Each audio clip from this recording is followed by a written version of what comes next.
गुरु पूर्णिमा की आप सबको बहुत बहुत बधाई।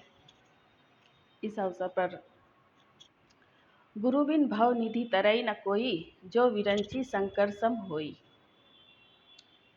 मतलब गुरु के बिना कोई भी भवसागर से पार नहीं हो सकता, चाहे वो ब्रह्मा जी या शंकर जी के समान ही कोई क्यों ना हो। ऐसे ही भगवान श्री कृष्ण जब पढ़ाई करने गए उज्जैन अपने संदीपनी मुनि के पास, तब जब पढ़ाई पूरे होने के बाद जब संदीपनी मुनि ने कहा, हालांकि संदीपनी मुनि ने गुरु दक्षिणा नहीं मांगा, क्योंकि भगवान श्री कृष्ण खुद पूछे कि आपको गुरु दक्षिणा में क्या चाहिए गुरुदेव। पर संदीपनी मुनि ने कहा कि मुझे तो कुछ नहीं चाहिए पुत्र, लेकिन अगर आप देना ही चाहते हैं तो गुरु माँ से जाकर पूछ लीजिए। तो गुरु माँ के पास गए भगवान श्री कृष्ण, तो उन्होंने पूछा, माँ मैं आपको कुछ देना चाहता हूँ गुरु दक्षिणा में, आप क्या चाहती हैं।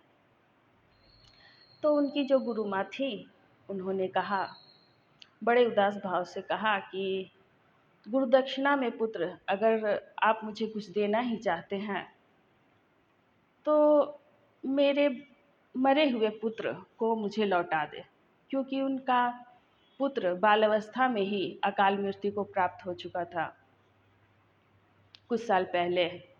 तो भगवान श्री कृष्ण से प्रार्थना करी गुरु माँ कि आप अगर गुरु दक्षिणा में मुझे कुछ देना ही चाहते हैं तो आप कृपया करके मुझे मेरा पुत्र मुझे लौटा दें।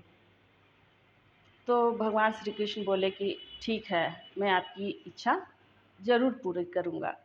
और वो उनकी इच्छा पूर्ति के लिए, क्योंकि उनका पुत्र मर चुका था, तो यमलोक उनको जाना पड़ा। और वो हम यमलोक गए और भगवान श्री कृष्ण और यमदूत के पास जाकर, क्योंकि भगवान यमदूत तो भगवान के ही हैं, कहे पर चलते हैं। तो भगवान यमदूत ने, हालांकि थोड़ा नियम के अनुसार कुछ बातें हुई, फिर भगवान श्री कृष्ण ने कहा कि आप मेरी गुरु माँ का पुत्र लौटा दें। और फिर वो यमराज जी उनके पुत्र को वापस कर दिए, जिनका नाम था पुरंदत। पुरंदत को वापस लेकर आए और अपने गुरु को और गुरु माँ को गुरु दक्षिणा के रूप में उनके ही पुत्र जो कि अकाल मृत्यु को प्राप्त हो चुके थे उनको वापस कर दिए। तो ये थी छोटी सी कथा भगवान श्री कृष्ण की। और आज गुरु पूर्णिमा के अवसर पर थोड़ी सी मेरा मन किया कि हम थोड़ा सा उनके बारे में बोलें।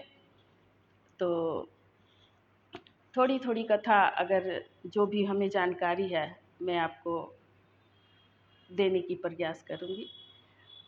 तो आप सबको गुरु पूर्णिमा की बहुत बहुत बधाई। और आप सबसे निवेदन है कि आप भी कोई अपने जीवन में गुरु धारण करें और अपने जीवन को सफल बनाएं, क्योंकि गुरु के बिना भवसागर पार करना, इस संसार को भवसागर ही बोला गया है, इस संसार से पार होना, आवागमन से चक्र से छूटना मुश्किल है। गुरु पूर्णिमा की शुभकामनाएं। धन्यवाद।